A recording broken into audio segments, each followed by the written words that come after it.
and so they mine, and they're making concrete, and so some of that in the air, and that gets westerlies. There's a whole study on that. I read about that last. And so it shifts over here, and if it's water soluble, you have water soluble mercury, and then mercury that's insoluble, and that can come down as rain, or it also can be deposited dry in a dry deposit as well in air. And so we could be getting some from over there. So it comes in. It gets here in various ways, but those are probably the big ones: natural and air. And when I first started the last job I had, where I was doing checking weather and stuff out at the airport, out at the jump base, we had what we called the Mercury program, and we used to once a month we'd send in. We used to take rainwater, collect the rainwater. I thought we used to send it to. I thought it was DOQ. I don't know. I wonder if it's, I don't. And we used to every month we had to double glove up. You had to do this. You had to do that. And you package it up and you send it off. And then they'd send you new sampling bottle type things. And then I got a call one day and it said, starting next month, we have no more budget for this. It's done. Yeah.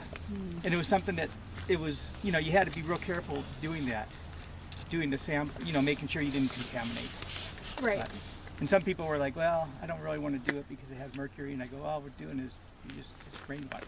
Yeah. It's really. It's not you like just want to make sure that your hands, you didn't just touch something and. But that just shows you here you have a funding thing and all those monitoring type of programs as the budget's cut, and so now you've lost that ability. And it's kind of neat that you're going to look at some '98 stuff and try to recreate that same protocol. Just to That'll see be good. what's the change. And this Payette Lake is not technically impaired by anything except for mercury currently, and that's because the bioaccumulation in fish from what they sampled. We need to do some more sampling on it, but it's still technically impaired. But it takes quite a while for mercury to get out of any sort of system. I mean, it bioaccumulates. It can sit in the deposits of a basin for quite a while, and then slowly get uptaken by plants, and then the plants go to the fish go to humans. A lot of sea ocean-going fish. Yep.